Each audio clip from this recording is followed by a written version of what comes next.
There we go. My name is Eileen Julia.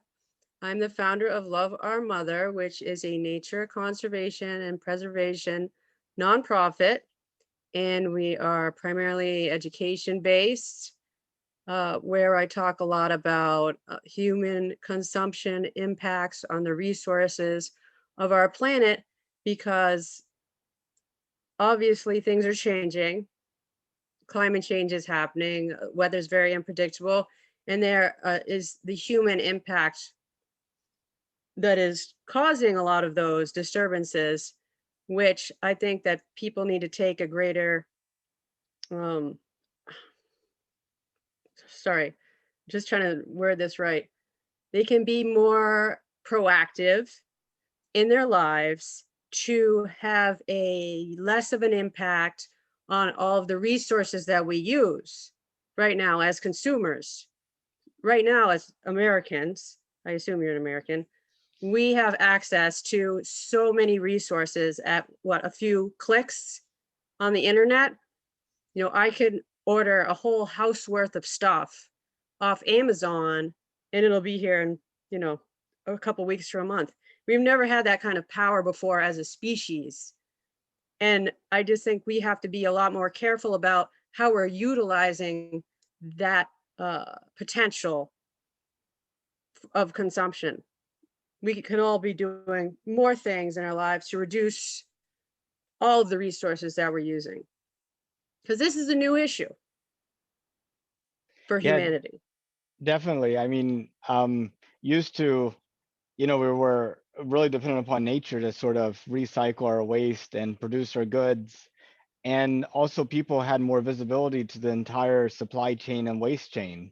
Um, Right, they knew where the timber for their house came from because they chopped right, down the tree and right, cut it into logs right. and Like my now. grandfather built his first house. Like people don't typically do that anymore. We go out and we have a realtor and we look at a whole bunch of things and everything costs a whole lot of money, and there's no end in sight. It just keeps going up. The costs keep going up. The resources we're using keep going up. And we really have to put a curb on all that because it's unsustainable. Everyone knows it's unsustainable. And I mean, unless the problem is actually in front of people, they tend not to be aware of it. Yes, I go and put trash on the side of my curb, the trash man comes along, takes it away, problem solved, right? right. You don't Uh, have to worry about where that trash went or where all that plastic you use is going to end up, or how, if they burn it, do they put it in the ground? Do they recycle? You never see the end result. It just is out of sight, out of mind. and then, if I don't like where I live because the environment's not good, I have no stake in its long-term future. I just move to a better one. Right. You can choose whatever area you like the best. Maybe you want to go to a different country, hop on a plane, you're out of there. Um, I, Based upon just the little things that we talked about now, it seems like it falling apart and being unsustainable is inevitable. But you Right. have hope that it could be changed somehow. I was wondering what gives you that hope and how you see that change coming about. Well, I'm old enough to have seen both sides of this. So, like, I'm Gen X. So, like, I came from like seeing my grandparents and my parents work really hard to get what they had and then really appreciate it. And now seeing the other side of like, we're still working hard, but I think we're not getting as much results. But the trade-off is now like all this stuff is being thrown in our face all this time. So like we just want and want and want and want. And there's like no end in sight of where those, the potential for all those wants. We don't need most of the stuff we have. Like, every year I have to spend time just cleaning out all this stuff that's accumulated that we don't need in the first place, because like I saw something, I wanted it, it was exciting, it was attractive, I had to have it. A year later I throw it out. Like our ancestors, I'm sure your parents and your grandparents, they didn't have those, they couldn't even have access to those sort of things. it'd be too difficult. It'd be, the mail used to come on horses. Now it's trucks 24 hours a day all over the country. Anything can come from anywhere. We can get stuff from China in 2 weeks. It's just like all these things, everything's sped up, and people need to be made more aware, and they can be made more aware because we have the tools that we're using, video. Right at home, we can do interviews, even though I don't know where you are, you don't know where I am, and we can use these tools to educate people to think more about what they're doing, their impacts, how they can change, how they can make their lives better just by taking these changes and reducing waste and enhancing their lives for the long term instead of like short term gratification. Yeah, and but I mean, there's an entire industry out there that is studying humanity and Yep. looking at everything that we respond to and react to, and is constantly, like you said, throwing stuff at us, making us want more. Right. And there's really nothing that I see that's focused on making people content. It's like No, nobody has a vested interest in that. The people that sell us things have no vested interest in that. The people that make the rules of society and govern society ultimately don't have any interest in that because it's all about trying to get they people just upset and to want the us to buy polls. more stuff to feed our emotional issues. So it seems like a lot of people are benefiting from us being having issues. Uh, Yeah, so across the board. so how do we? I mean, eh, like, where's the incentive for that to get changed? I mean, without like a huge breakdown. Well, the thing is, the huge breakdown is going to happen because if enough people don't change willingly, it's going to be forced upon us. There's no second guessing that at this point. Scientists have run the data in these mega computers, and the data is all lining up to, certain years or amounts of time based on what the Earth is currently doing. So this is real data being fed into these computers based on like warming cycles, uh, you know, cold snaps, these floods, fires, all these things going in. It's such a complex problem. There's so many different angles to look at, and it can be really overwhelming and upsetting and depressing when you start looking at all these things because we're so powerless, or we're made to feel powerless by the people who are in charge of these issues.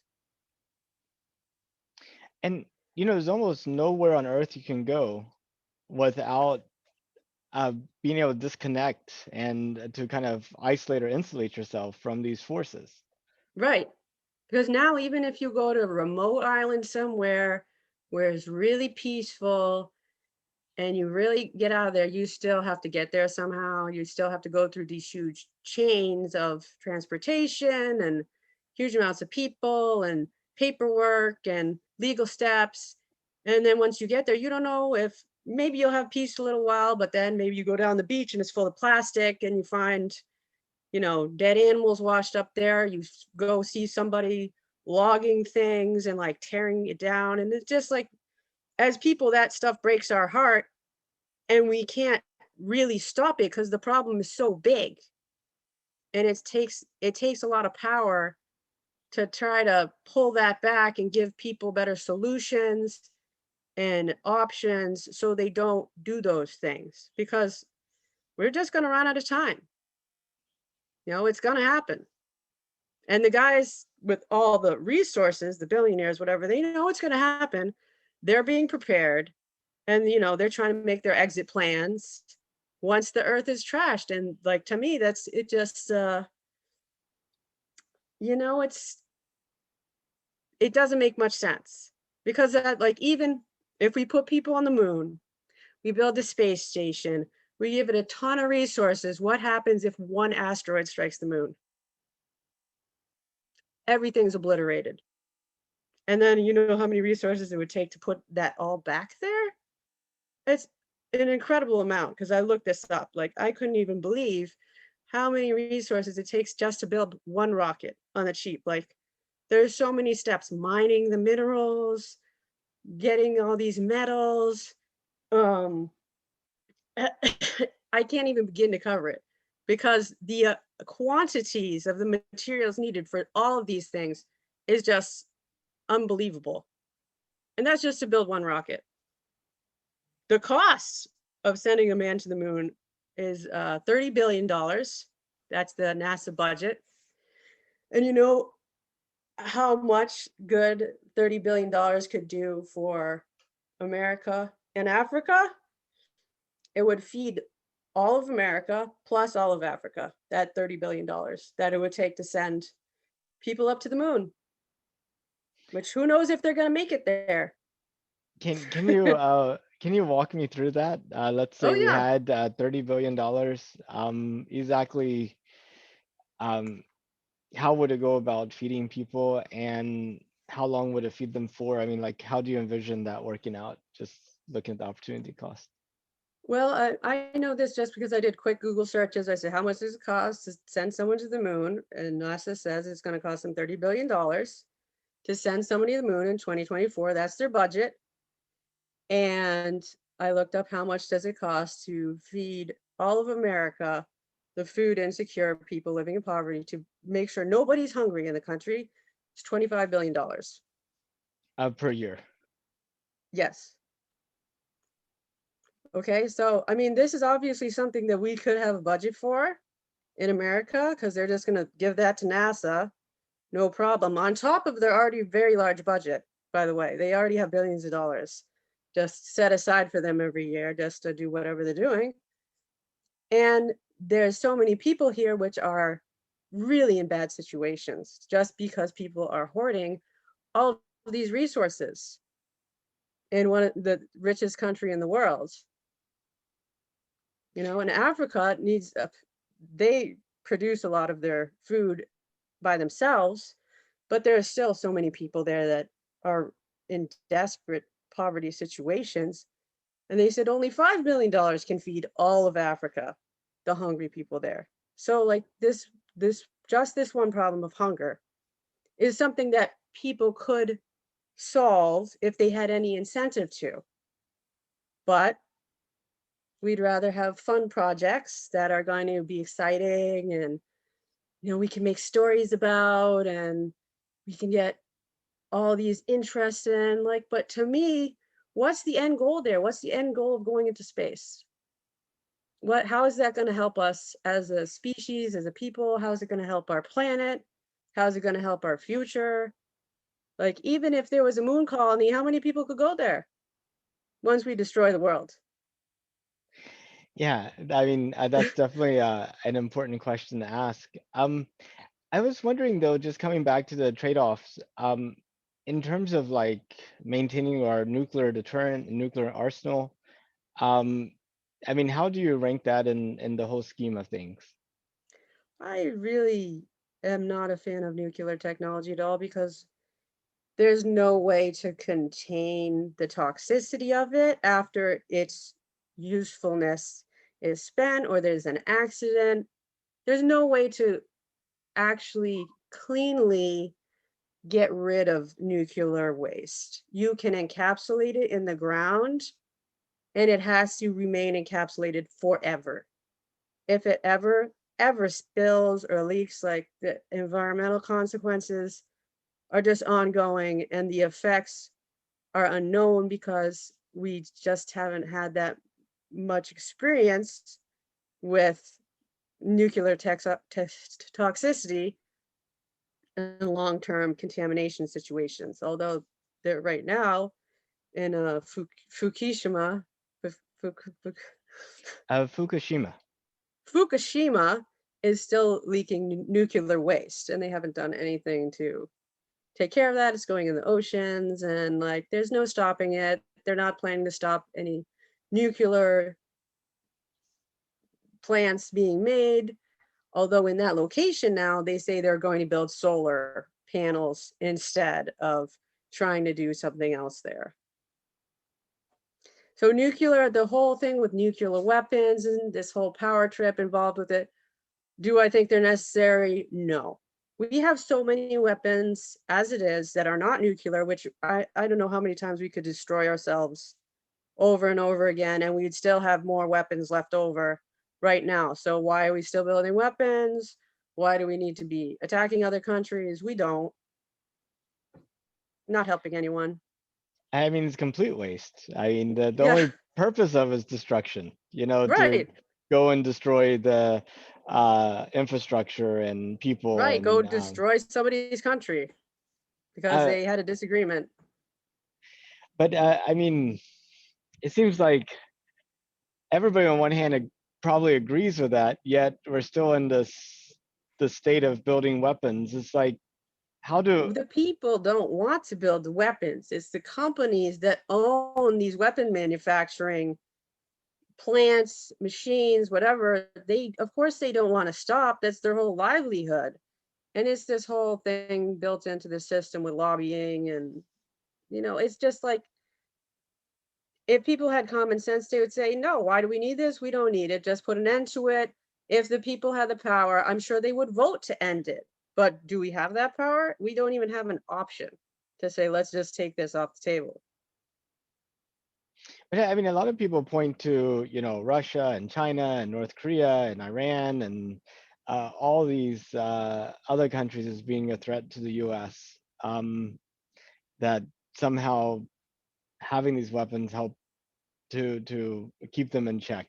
I mean, I think we're the biggest threat is ourselves, honestly, and our politicians just doing whatever they want, like no matter what. Because yes, other countries are going to have weapons, but they're more afraid of us. Even if we got rid of all our nuclear weapons, we would still have more weapons. Our military budget is so large. It's larger than the next 30 countries combined. So the resources there just put into building all these, planes and bombers and submarines and weapons. And like, there's just, again, it's just every year they're producing more and more. For what? Like, we can go into some other country and bomb them and like take their resources. Like, oh, nice. Why can't we just have trade relations with them? They give us what we want. We give them what they want. Nobody dies. Like all unnecessary stuff. But somebody has the power and the money to keep those businesses going no matter what. yeah, it's just really a thorny problem because you have people that they come to power in these places, who have a lot of support, and then you have the vast majority of people that just want to live their lives and not have to worry about it. Right. Right. Uh, mm, I mean, and I feel like yeah, honestly, I'm just fighting to have a peaceful life for me, my family, my children, my friends. Nobody I know is comfortable. Even people I know that make millions of dollars a year, they're upset and they're not comfortable. Yes, they get to pay less taxes for a little while, but the problems are huge. There's problems for every single economic bracket of people. And they're not small problems, they're big problems, which are just getting worse and worse and worse. And it's just spiraling out of control so bad. Like just this pandemic, look at what all these countries did to help their people. They decide they're going to give them monthly payments so their economy doesn't get destroyed. People can sit at home for a little while till people get better.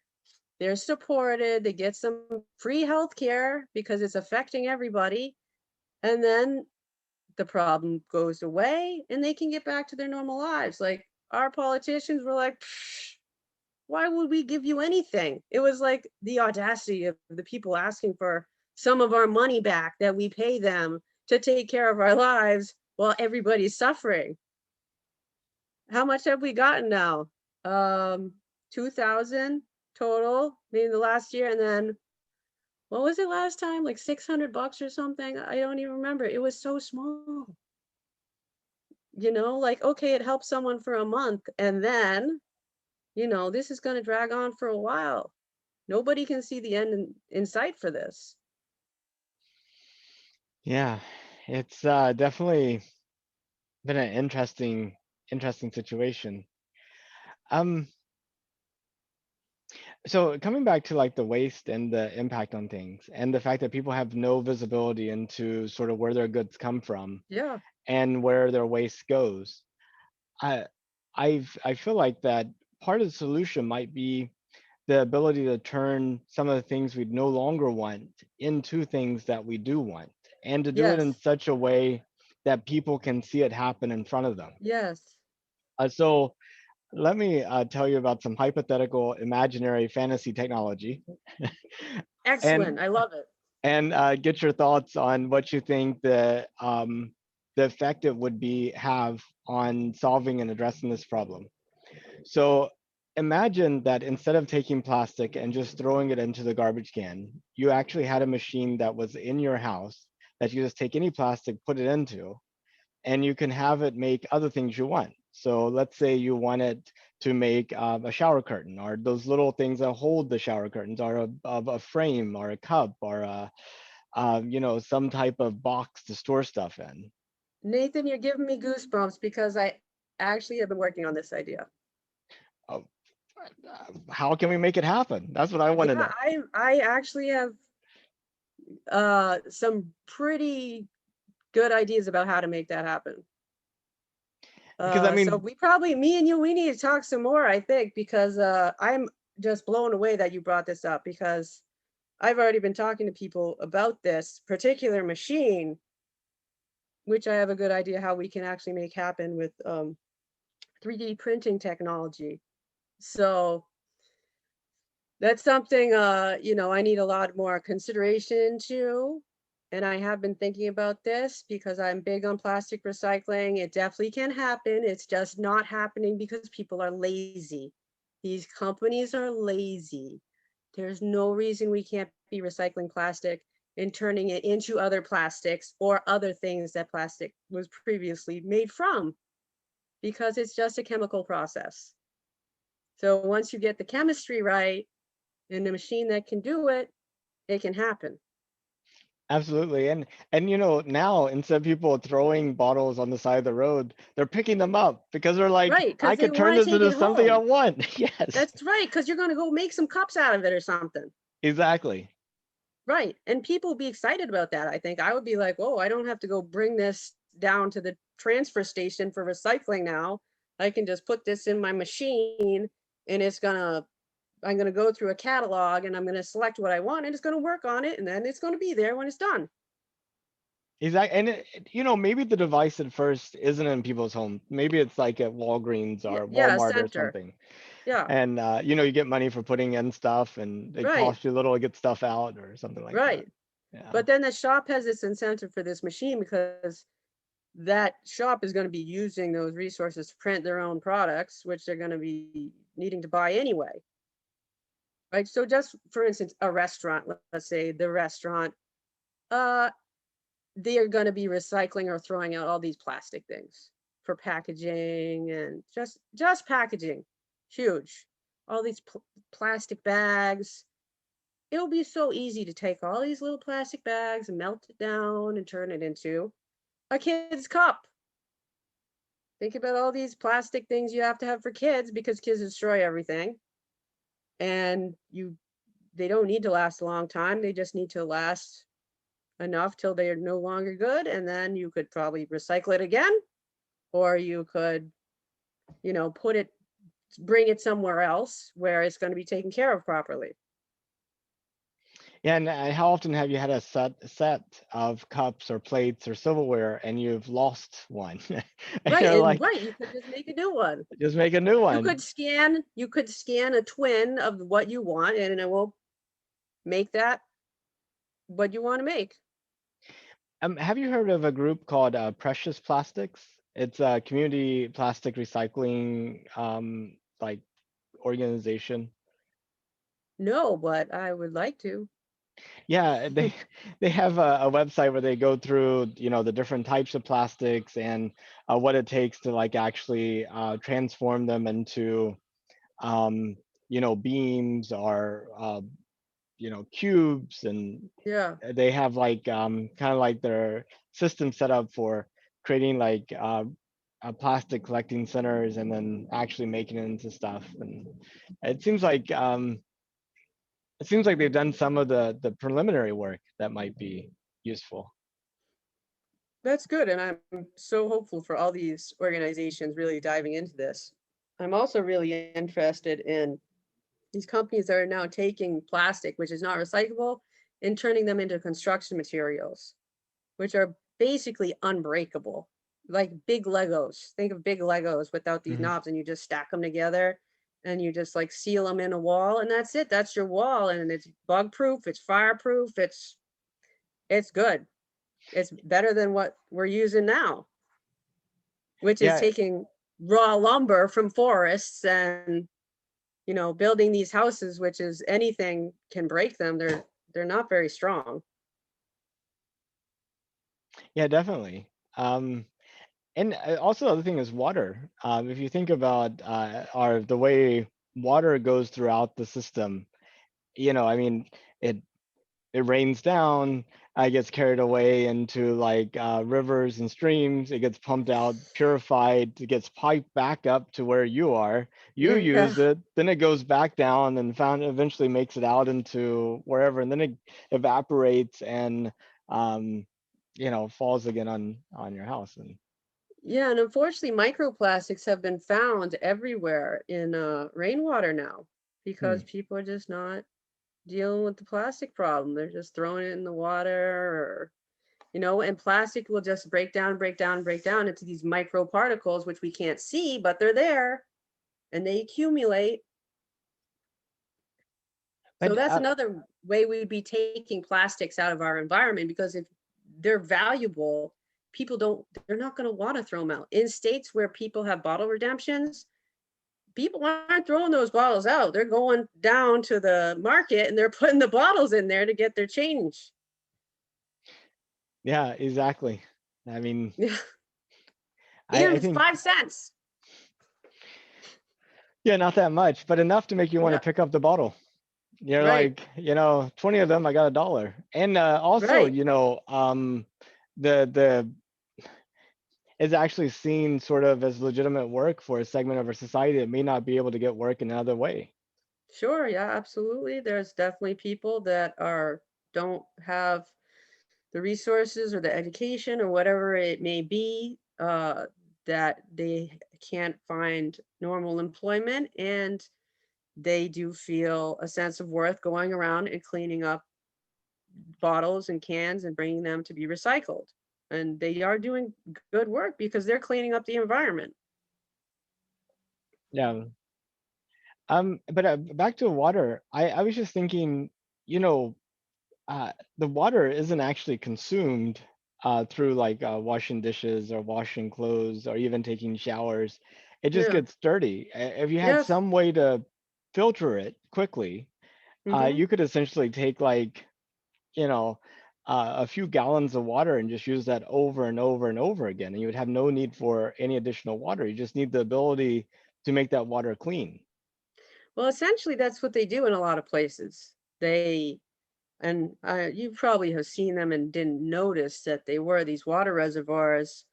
Certain towns have, and it's all it is it's filling up with rainwater, whatever it is, however the water got there in the first place, and it's being pumped in through these sanitation factories, filtering the water, putting in chemicals to make it more safe from whatever bacteria is in there, pumping it into tens of thousands of homes or whatever.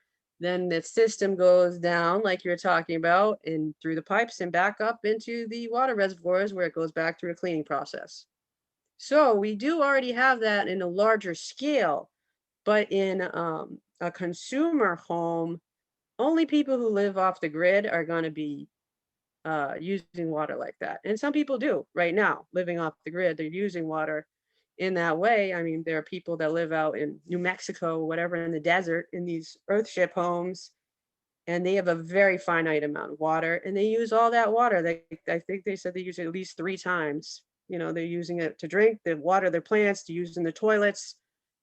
So they're using it as much as it can be used. But I mean, can you imagine getting like a washing machine and after you install it and plug it in, you load it up with a few gallons of water and you don't have to hook it up to any plumbing whatsoever. It's completely self-contained. That'd be great. It's a great idea. Yeah, and but I mean, I think the reason people don't do it is because the technology isn't cheap enough, widely available enough, what have you. Right, But I mean, right, once it's there and people rely on it, they'll be like, why would I hook it up to the, you know? right, right. And part of this reason we don't have these things is because the system's been set up so that we are perpetual consumers and we can't get out of that loop without great difficulty. So, like, the water company doesn't want to lose us as customers, and lose their investments in all these machines and these processes that they do. So why would they want technology that would make it easier for us to use less water? They don't.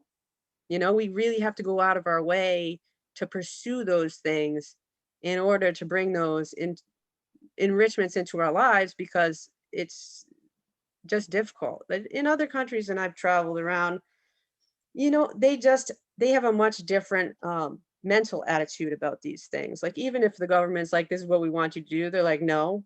They're like, why would we want to give you our money for that when we can just go get this cheap thing down at the store? Like, for instance, in Africa, uh they don't have all this plumbing to, like, get your hot water brought up and all this stuff. They buy a little $5 thing of propane and they bring it up into their house and it heats all their water for them. There's not this big system throughout the apartment buildings. Everything is like on a small footprint. And if they can get the solar panels and put them up there, they're cheaper for one, and they have the ability to provide most of their electricity, and they don't use these extra things that they may not need. Like, they don't use dryers, for instance, because they just put it out in the sun. Uh some other things like the washing machines, dishwasher machines, just like extra stuff. Like, they're very hard to find over there because they use too much water. And water is a greater consideration in places like Africa, which many have become deserts, or they're in the process of becoming deserts because too many resources have already been used. So, they have water restrictions, and you can see the direct impact of what happens when you overconsume your resources. Yeah, but I mean, also, one person's trash is another person's treasure. I Yes. mean, a key part is how do we turn more trash into treasure? And then that kind of When we help. solve that problem, people are gonna be scared up at the top, because then, they're gonna have to change a lot of what they're doing, which is gonna cost them a little bit more money. Um, but one thing that's been puzzling to me is that the first time we went to the moon in 1969, the population of the Earth was half of what it is now.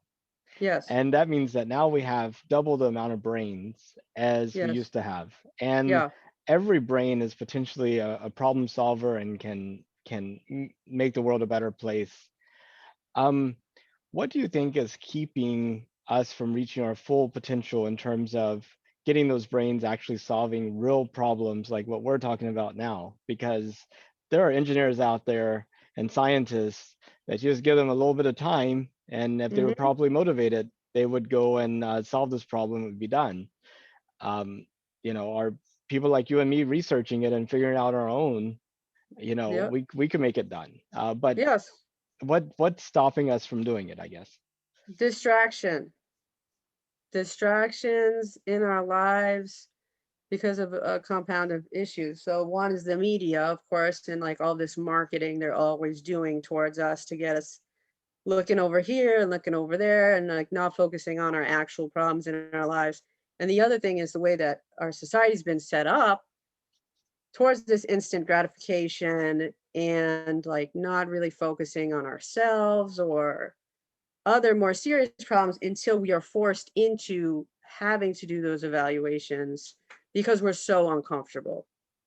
And more and more, I think people are becoming to that point of becoming so uncomfortable that they're slowing down and saying, wait a second, what is really going on? Like, why do I need this? Like, why do I need to be doing this?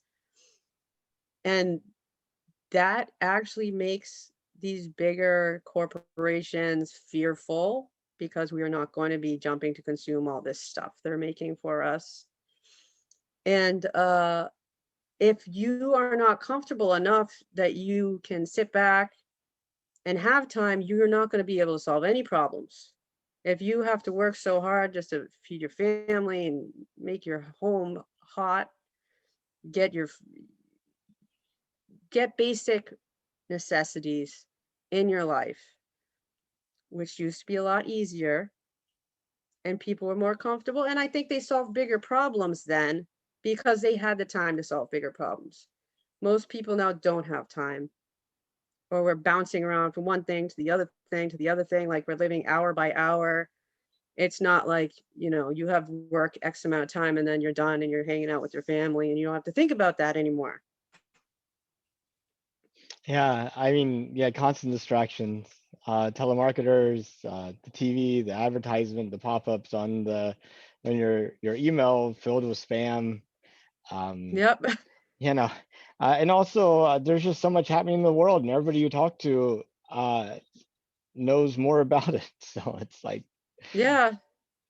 There's so many issues that, and like I said, they're always giving us too much to do to try to really tackle any of these issues. And there are definitely people that are devoting their livelihoods into doing that because it's become that serious and there's not enough people, you know, really taking a vested interest in these problems, and they're just going to be continuing to spiral until it's just devastating.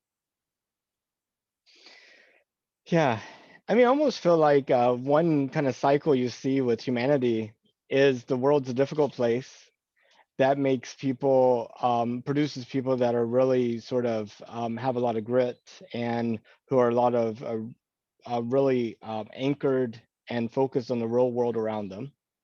They Yes. go and make the world comfortable place, Yes. uh, and then their children or great grandchildren or whatever grow up in that Yeah. place, and life is comfortable. They don't have grit. They're not dealing with the real natural world or the repercussions of it, Yeah. and then that causes like the world. Overconsumption and carelessness, and people like, oh, I don't have to worry about that. Somebody else will take care of it. They don't have to be concerned about these problems. They can just enjoy themselves.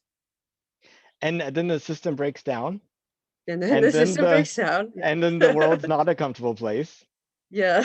and then the people grow up in Right. this really uncomfortable thing. They have the grit, they're really focused, that they're really anchored, and then the cycle repeats again. Right. And we can't just learn, like, we do have books. I don't know why people can't just learn these generational curses. Don't They're not even that spaced out, you know? But you can read all you want to about running, but until you actually do it, it's a completely different experience, right? I Right. mean, there's Yeah. some things you just have to experience, I guess. Yeah. So, but That's true. You can tell somebody all day and night how to do hard work. Sorry, my son just burst in. hi, so nice to meet you. But okay, buddy, can I just wrap this up? Thanks. That's awesome. I had my nephew one time on my side, and he had like a little dinosaur. He was bringing it into the.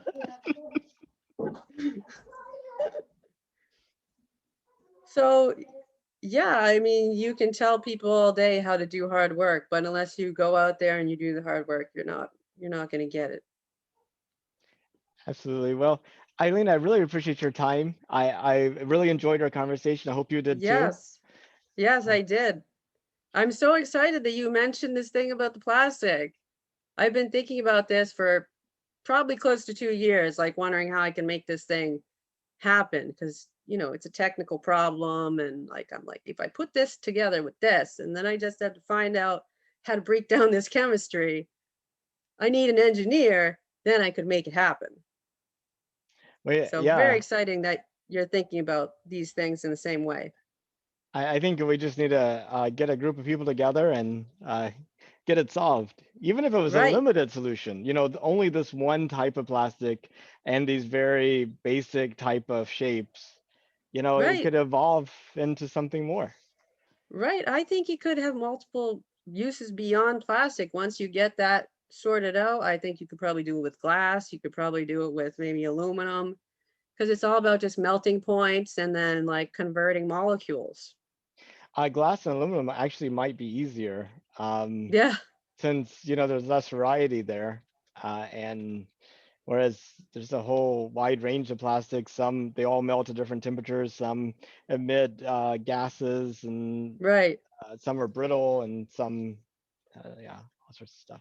Right, but I think that, sometimes chemistry can be really interesting. If we just find the right compound, it might be able to transmute all these things into one singular new compound.